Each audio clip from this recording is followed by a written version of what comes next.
귀한 찬양 감사를 드립니다. 아마도 우리 김두순 권사님뿐만 아니라 우리 권사님께서도 가장 애창하는 즐겨드리는 노래 중에 하나가 조금 전에 드렸던 그 노래가 아닐까 싶습니다. 나의 갈 길 다 가도록. 많은 것을 생각해 주게 하는 그런 찬양이고 가사이죠. 우리의 한평생 인생의 길을 걸어감에 있어서 나는 내가 알아서 내 길을 걸어가는 것이 아니라 내 인생 그 길에 누구와 함께 하는가. 조금 전에 말씀을 드렸던 그 부분에서도 다시 찬양을 들으면서 생각이 듭니다. 나의 갈 길을 다 가도록 그분께서 진짜 내 안에 계시는 예수 그리스도께서 나와 함께 하심으로 나의 인생길을 걸어가게 하신다. 감사를 드립니다. 오늘 우리가 읽은 빌레몬서는 한 장으로 되어 있는 짧은 서신서입니다. 발신자는 사도 바울이고요. 수신자는 빌레몬입니다. 빌레몬은 사도 바울에게서 복음을 접해 듣습니다. 그리고 그리스도인이 된 사람입니다. 그는 부유했습니다. 그의 집에 있는 종이 있었는데 이름이 오네시모였습니다. 그런데 그가 주인 빌레몬의 돈을 훔쳐서 달아나 버리고 말죠. 그 와중에 주인의 돈을 훔쳐 달아났던 오네시모를 사도 바울이 만납니다. 그에게도 사도 바울이 오네시모에게도 복음을 전거합니다. 오네시모 역시 그리스도인이 됩니다. 빌레몬과 오네시모와의 관계 그리고 그간에 있었던 일들을 사도 바울이 알게 되죠. 그리고는 빌레몬에게 용서하라, 화해하라 라고 하는 편지를 씁니다. 그것이 바로 오늘 우리가 본문으로 읽은 빌레몬서입니다. 빌레몬서의 주제는 그거죠. 용서와 화해입니다. 사도 바울의 입장에서 생각해 보면 빌레몬도 그의 돈을 훔쳐 달아난 수배자의 상태에 있는 오네시모도 다 중요한 사람입니다. 믿음의 동력자였습니다. 복음으로 이 두 사람 사도 바울의 입장에서 생각해 보면 새로운 인생, 새로운 삶을 살아가는 그런 사람들이었습니다. 복음에서 새로운 인생, 새로운 삶을 살아가고 있기에 역시 두 사람에게 공히 모두 복음의 귀한 열매를 맺게 해주고 싶었던 거죠. 그것이 빌레몬서입니다. 그래서 주제가 용서요, 화해인데 용서와 화해의 절정을 보여주는 그 대목이 오늘 본문의 말씀에 등장하고 있습니다. 이렇게 말씀하고 있죠. 그가 만일 내게 불의를 하였거나 내게 빚진 것이 있으면 그것을 내 앞으로 계산하라. 이렇게 말씀합니다. 사도 바울이 빌레몬에게 편지를 쓰면서 오네시모 그로부터 당신이 어떤 피해를 입고 그가 불의하였거나 오네시모가 불의하였거나 오네시모가 훔쳐간 돈 외에 또 다른 어떤 문제가 있다면, 해결해야 될 일이 있다면, 빚진 것이 있다면 어떻게 한다고요? 내 앞으로, 사도 바울 자신 앞으로 계산하라 라고 말하고 있습니다. 무슨 말이죠? 사도 바울이 책임지겠다는 것입니다. 사도 바울의 관점에서 두 사람을 생각해 보면 두 사람 공이 복음으로 새롭게 시작했습니다. 복음의 귀한 열매를 맺게 해주고 싶었던 겁니다. 거기에 이렇게 말합니다. 내가 다 처리하겠다. 내가 다 계산하겠다라고 말합니다. 이런 말이 있어요. 종두덕두라는 말이 있습니다. 콩 심은 데 콩 난다는 말입니다. 심은 대로 거둔다라는 거죠. 선한 것을 심었으면 선한 것을 거두게 될 테고, 그렇지 않고 악한 것을 심었으면 악한 것을 거둘 수밖에 없다는 말이 종두덕두입니다.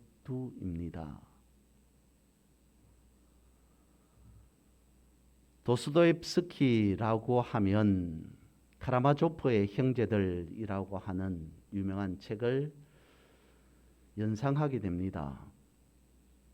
카라마조프의 형제들이라고 하는 책은 많은 것들을, 다양한 주제들을 다루고 있는데, 거기에 보면 한 부분으로 인간의 본질에 대한 부분을 터치하고 있습니다. 종교적인 문제를 다루고 있습니다. 그 책에 양파에 대한 이야기가 등장합니다. 세상에 살아가면서 단 한 차례 선한 일을 해 보지도 않은 한 사람이 죽어 지옥으로 떨어집니다. 지옥으로 온 그를 본 사탄이 말합니다. 당신이 세상 속에서 단 한 번도 선한 일을 하지 않았기에 여기 지옥에 오는 것은 너무도 당연하다라고 하자 그가 말합니다. 아니요. 저도 착한 일을 한 적이 있습니다. 아무것도 가지지 못한 빈털터리인 한 사람에게 양파 한 뿌리를 주었던 적이 있습니다. 저도 착한 일을, 선한 일을 한 적이 있습니다. 라고 하자 하나님께서 손을 뻗어서 양파 한 뿌리를 쥐고 그에게 말합니다. 당신이, 내가 이 양파 줄기를 잡고 천국까지 올라올 수 있으면 천국에 거하게 해주겠다. 그는 필사적으로 양파 줄기를 붙잡고 천국으로 향해 기어 오르기 시작합니다. 안간힘을 전심전력을 다해 천국으로 가야 되겠다라고 올라가고 있는데 그의 발, 다리를 붙잡고 지옥에 있던 많은 죄인들이 같이 올라가겠다고 합니다. 그는 팔을 뿌리치며 발부둥을 치며 붙잡고 있는 사람들을 떨어뜨립니다. 그러면 그럴수록 양파 줄기는 점점 가늘어집니다. 마지막 한 사람이 그의 발가락을 붙잡고 있습니다. 그마저도 그가 뿌리치자 약해진 양파 줄기도 끊어져 버립니다. 그도 지옥으로 다시 떨어지게 되었다는 거죠. 종두덕두입니다. 선한 것을 심었으면 선한 것을 얻게 되는 것이고 악한 것을 심었으면 악한 것을 거두게 된다라고 하는 인간의 본질적인 문제, 그걸 책에서 다루고 있다는 거죠. 이 종두덕두와 유사한 단어가 바로 결자해지라고 하는 말입니다. 맺은 사람이 해결해야 된다는 것이죠. 매듭을 지은 사람이 그 매듭을 풀어야 된다. 시작한 사람이 결말을 맺어야 된다라고 하는 말이 결자해지라고 하는 말입니다. 오늘 본문을 볼까요? 사도 바울이 빌레몬에게 편지를 쓰면서 그렇게 말합니다. 어떻게 해요? 내가 다 계산하겠다. 무슨 말이죠? 내가 책임지겠습니다. 오네시모 그가 전에는 어떠한 사람이었는지 모르겠으나 이제는 나의 동력자가 되었다. 당신도 나의 동력자 아니냐? 그러니까 내가 오네시모에 대한 부분들을 책임지겠다. 내가 계산하겠다. 내가 그 값을 지불하겠다라고 합니다. 우리에게 익숙한 말 아닙니까? 값을 지불하다라고 하는 이 말씀 말입니다. 예수 그리스도를 떠올리게 됩니다. 하나님께서 사람을 만들었습니다. 그런데 만든 사람이 범죄합니다. 하나님께서 인간의 몸을 입으시고 이 땅에 내려오셨습니다. 무엇 때문에요? 하나님이 시작한 일, 하나님께서 결론 지으시겠다는 그것 때문이었던 거죠. 하나님께서 시작한 일, 하나님께서 마무리하시겠다는, 책임지겠다는 그것으로 예수 그리스도로 이 땅에 오십니다. 값을 지불하고 우리를 구원해 주셨습니다. 결자해지하기 위해서 예수님께서 말씀하십니다. 어떻게 해요? 나는 알파요 오메가라. 처음과 나중이요 시작과 끝이라고 말씀하고 있습니다.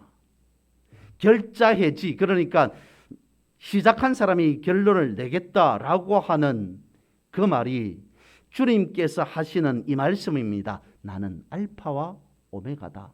처음과 나중이요 시작과 끝이다. 모든 것을 내가 시작했으니 모든 것을 내가 마무리하겠다는 것입니다. 그런 그리스도를 사람들이 그리스도로 보지 않습니다. 따져 묻습니다. 십자가에 못 박아야 된다. 죽여라 라고 외칩니다. 주장합니다. 예수님께서는 그 모든 것을 다 그대로 받아들이십니다. 왜요? 결자해지하겠다라고 하셨기 때문에 이것을 믿는 것이, 이것을 바라보는 것이 결자해지의 믿음이라는 겁니다. 결자해지의 믿음을 가장 강력하게 받아들이는 믿음의 선진이 누구인가? 제 개인적으로 생각해 봤을 때 다윗이 아닌가 생각해 봅니다. 늘 언제나 묵상하는 말씀입니다. 우리 모두가 알고 있는 그 말씀입니다. 여호와는 나의 목자시니 내게 부족함이 없습니다. 그가 나를 푸른 초장에 푸른 풀밭에 누이시며 쉴만한 잔잔한 물가로 인도하십니다. 그래서 내 잔이 차고 넘치나이다. 전혀 그렇지 않았습니다. 다윗의 인생은, 다윗의 삶은 잔이 넘치는 인생이 아니라 부족한 인생이었습니다. 잔이 메말라 있는 인생이었습니다. 다윗의 인생은 고난의 연속이었다라고 해야 맞을 겁니다. 그런데도 뭐라고 고백하고 있어요? 내 잔이 넘칩니다. 나는 부족함이 없습니다. 라고 하는 그 시작이 무엇 때문인지를 묵상해 봅니다. 내가 고생해서 내가 이룬 내 능력으로 이만큼 이렇게 살아왔다라고 하는 것이 아닙니다. 그 시작이 어디입니까? 여호와는 나의 목자이시니, 내가 어떻게 해서, 내가 이렇게 해서, 내가 저렇게 해서, 내가 무엇을 했기 때문에 라고 하는 것이 아니라 여호와는 나의 목자이기 때문에, 하나님께서 나의 목자이시기 때문에 내가 어떻게 살아도 나는 부족함이 없는 사람입니다. 하나님께서는 나를 푸른 풀밭으로 쉴 만한 물가로 늘 언제나 인도하시는 분이십니다. 그래서 나는 부족함이 없고 내 잔이 넘칠 수밖에 없습니다. 어떤 여호와요? 나의 목자이신 여호와. 어떤 여호와요? 알파와 오메가 되시는 하나님, 처음과 나중이 되시는 주님, 시작과 끝이 되시는 주님, 우리의 모든 인생을, 우리의 모든 삶을 다 책임져 주시는 하나님, 그분을 의지하고 그분을 의탁하고 그분께 우리의 모든 삶을 다 맡기고 살아가는 사람에게 있어서는 이 고백이 나올 수밖에 없다는 것이죠. 여호와는 나의 목자시니 내게 부족함이 있을 수 없습니다. 왜 그렇습니까? 왜 그렇다고요? 하나님께서 이미 시작한 일, 하나님께서 매듭 지으시겠다, 결자 해지하시겠다라고 말씀하고 있기 때문에 그렇습니다. 그러면 우리는 어떻게 해야 됩니까? 알파와 오메가 되신 처음과 나중, 시작과 끝이 되는 주님께 모든 것을 의탁해야 되죠. 의지해야 되죠. 맡기는 인생 삶을 살아가야 되는 것입니다. 사실 오늘 본문의 정황을 보면, 빌레몬스의 상황을 보면 바울이 책임질 건 아무것도 없습니다. 바울이 나서서 이 문제를 해결하겠다라고 해야 할 이유는 없습니다. 빌레몬과 오네시모 두 사람의 사이에서 벌어진 일이기 때문입니다. 그런데도 사도 바울이 내가 다 계산하겠다라고 하는 이유는 무엇입니까? 바울의 믿음 속에 이것이 있었다는 것이죠. 주님은 나의 알파와 오메가이시다. 주님은 나의 시작과 끝이 되어진다. 나로 말미암아 두 사람이 복음을 받아 들였다. 그리스도인이 되었다. 그리스도인으로서 새 삶을 시작하게 되었다. 그러면 그들은 그리스도인으로서 복음의 귀한 열매를 맺어야 될 인물 사람들이다. 예수 그리스도의 알파와 오메가의 믿음을, 결자 해지의 믿음을 받아들인 사도 바울의 관점에서 나오는 말이 이 말입니다. 내가 다 계산하리라. 내가 다 책임지겠다. 내가 여러분들에게, 두 사람에게 복음의 귀한 열매를 맺게 해주고 싶다라고 하는 그것이 오늘 본문이라는 겁니다. 왜요? 왜 그럴까요? 두 사람에게 귀한 복음이 증거되었습니다. 그런데 어떤 문제로 어그러지게 되었습니다. 이대로 내버려 두었다가는 복음의 열매 맺을 수 없습니다. 오히려 사탄에게 기회를 주고 마는 일이 될 수도 있다는 것을 사도 바울은 알게 되었던 겁니다. 그가 생각했겠죠. 저 나름대로 생각해 봅니다. 본문에는 없는 상황 이야기입니다마는 이런 생각이 있지 않았을까? 사도 바울에게 이 두 사람 사이에 사탄이 개입하게 해서는 안 되겠다라고 하는 생각을 해보았습니다. 사탄에게 이 두 사람 사이에 일어난 이 일로 인해 먹이를 주는, 기회를 주는, 좋은 먹을거리를 주는 그런 일은 있어서는 안 되겠다라는 생각을 사도 바울이 했던 것 같습니다. 그렇습니다. 복음을 받아들이는 믿음의 인생을 살아가는 우리에게 사탄이 개입해서 내 삶을 허틀어 놓게 해서는, 내 삶을 끌어가게 해서는 안 되지 않습니까? 어릴 때 예전에 가축이 농가에서 큰 재산이 되었던 적이 있습니다.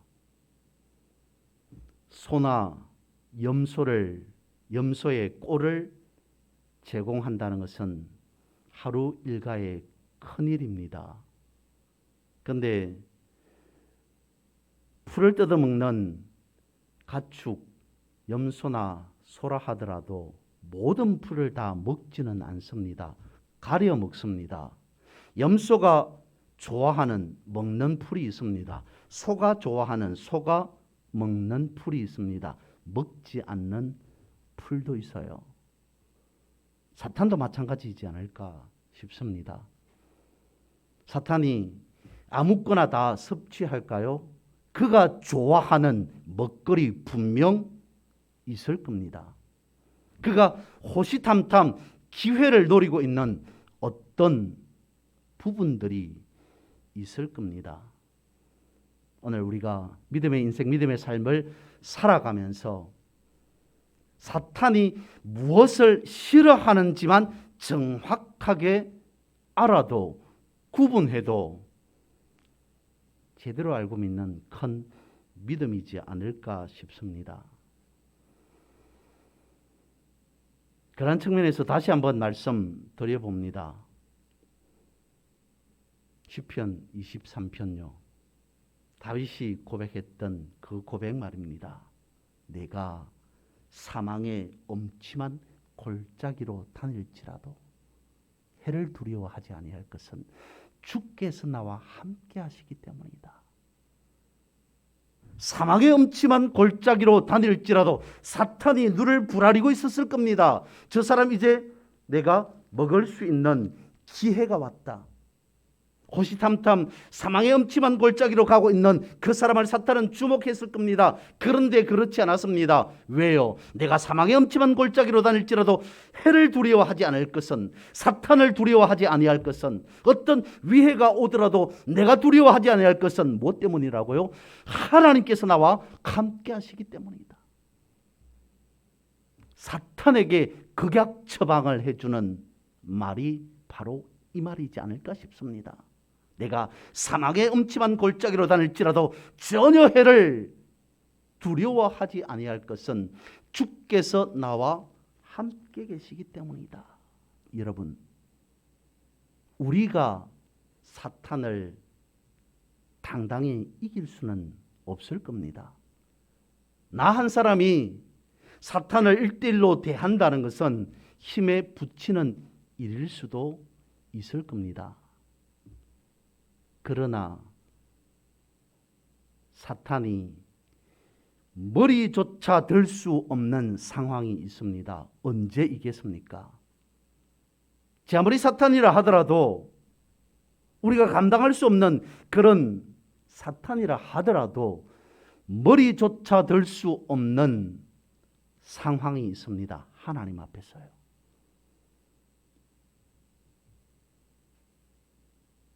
다윗이 그걸 염두에 두고 하는 고백이 그것이죠. 내가 사망의 음침한 골짜기로 다닐지라도 해를 두려워하지 않을 것은 주께서 나와 함께 하시기 때문이다. 사탄이 아무리 사탄이라 하더라도 하나님께서 나와 함께 하시고 있는데, 하나님 앞에 눈도 못 마주치는 그런 사탄이, 하나님 앞에 고기조차 들 수 없는 사탄이 나 혼자 있을 때는 큰 소리 치더라도 하나님께서 나와 함께 하시는데 그가 무엇이라고? 그 고백이 사망의 음침한 골짜기로 다닐지라도 해를 두려워하지 않을 것은 주께서 나와 함께 하시기 때문이다 라고 하는 그 말인 겁니다. 여러분, 결자해지에 대한 믿음이 그것이잖아요. 결자해지라고 하는 것은 무엇이겠습니까? 하나님께서 생명을 주시겠다고 시작한 일, 결코 이 생명을 우리에게서 앗아가지 아니하리라. 우리에게 그 생명을 다시 되돌려 주리라. 우리에게 그 생명의 회복을 역사케 하리라 라고 하는 말이 결자해지, 그 믿음이 결자해지의 믿음 아니겠습니까? 그러면 우리는 어찌 해야 된다는 겁니까? 오직 하나님만 바라보고, 내 삶에 있어서, 내 인생에 있어서 어떤 문제가 생기더라도 오직 하나님 그분만을 바라보고 살아가는 믿음의 인생, 믿음의 삶. 하나님께 우리 모든 것을 맡기고 하나님께 우리의 모든 것을 의탁하고 살아가는 믿음의 인생, 믿음의 삶. 그것이 결자해지의 믿음 아니겠냐는 것입니다. 우리가 누구 앞에 엎드려야 하겠습니까?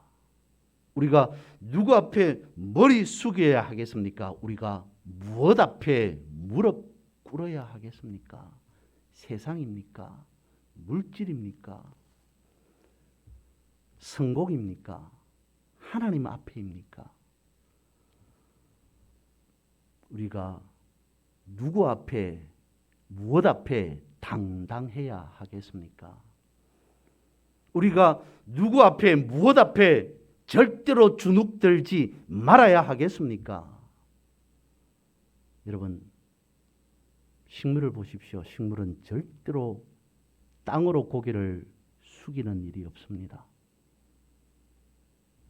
들풀을 누군가가 지나가다가 밟고 지나갔습니다. 꺾였습니다. 부러졌습니다. 그럴지라도 잘려나가지 않는 이상 들풀은 꺾였을지라도 밟혔을지라도 그 머리를 땅으로 향하지 않습니다. 다시 꺾인 채로 하늘을 향해 살아나갑니다. 왜요? 그래야 살 수 있으니까요. 그것이 식물이 들풀이 살아가는 방법이니까. 마태복음은 이렇게 말씀하고 있습니다. 거룩한 것을 개에게 주지 말며 너희 진주를 돼지 앞에 던지지 말라. 저희가 그것을 발로 밟고 돌이켜 너희를 찢어 상할까 염려하라. 우리가 밟혔다고, 우리가 꺾였다고 그 기회를 사탄에게 던져 주어서는 내 하나뿐이 없는 믿음의 가장 귀한 인생을, 삶을, 헌신을, 노력을, 지금까지 쌓아왔던 그 결과를 사탄에게 던져줘서는 안 되지 않겠습니까? 하나님께서 시작하신 생명의 삶입니다. 하나님께서 매듭짓게 해야 되는 것이죠. 그러기 위해서는 우리는 하나님만 바라보고 살아가는 인생이어야 합니다. 다시 말씀을 드립니다. 들에 핀 꽃 한 송이를 보십시오. 야생화를 보십시오. 거기에 하나님의 엄청난 메시지가 들어 있습니다. 지천의 야생화가 허드러지게 핍니다. 누구 하나 주목하는 이 없습니다. 아름답다고, 향기롭다고 칭찬해 주는 사람, 박수를 보내주는 사람 아무도 없습니다. 그러나 야생화는 꿋꿋하게 할 일을 해 나갑니다. 꽃을 피웁니다. 왜요? 그것이 저들이 살아가는 인생이기 때문에, 인생이라기보다는 그런 시스템으로 되어 있기 때문에 누구 한 사람 주목해 주지 않더라도 그냥 들에 폈다가 지는 한, 그것이 저들의 전부이더라도 저들은 그것을 대충 하지 않습니다. 박수받지 아니하고 주목받지 않는 삶이라 하여서 대충 피었다가 대충 지는 일 없습니다. 최선을 다할 겁니다. 꽃 한 송이를 피우기 위해 들풀은 최선을 다해서 야생화 한 송이를 피울 겁니다. 이런 말이 있어요. 사자도 맹수도 토끼 한 마리를 잡는 데는 최선을 다한다라고 하는 말이 있습니다. 사자가 코끼리를 잡을 때는 최선을 다하다가 토끼를 잡을 때는 적당히 그냥 되는 대로 아닙니다. 그렇지 않습니다. 보셔서 알지 않습니까?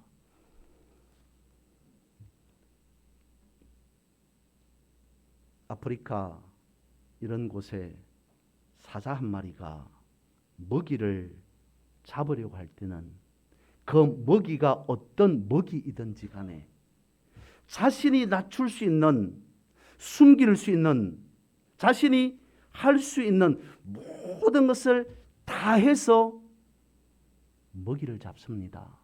토끼를 잡아요. 들에 핀 야생화 하나 그냥 대충 피었다가 치는 것 아닙니다. 맹수도 작은 먹이 하나 취하기 위해서 그냥 대충 되는 대로 하는 것 아닙니다. 최선을 다합니다. 우리의 인생은요, 어디에 집중해야 되느냐는 것입니다. 우리가 얼마만큼 내 삶에서 노력하며 살아가야 되는가라고 하는 그것이 아닌 우리의 인생, 우리의 삶에서 어디에 최선을 다하여 집중하며 살아가야 되는가. 주님께서 나 한 사람을 위해서 이 땅에 오셨습니다. 어떻게 오셨습니까?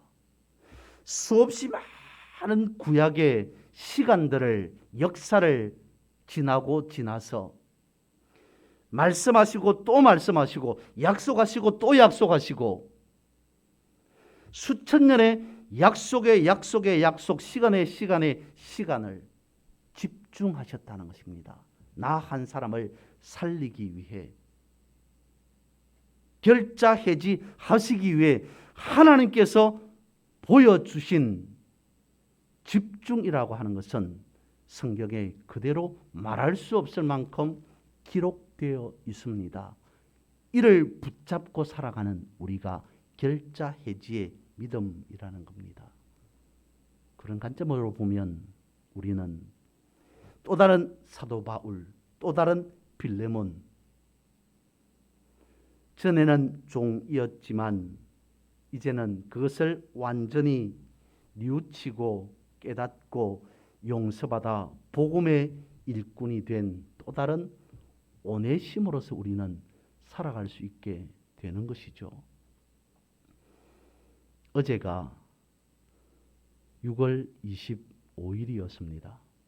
1950년 6월 25일 그날 이 땅에 전쟁이 있었던 때입니다. 인간의 삶 속에서 가장 비참한 일이 있다면 그것은 전쟁 아니겠습니까? 서로 싸우는 일, 죽고 죽이는 일, 끔찍한 일이 전쟁입니다. 성경에서 우리에게 말씀하고 있습니다. 영적 전쟁이 있다.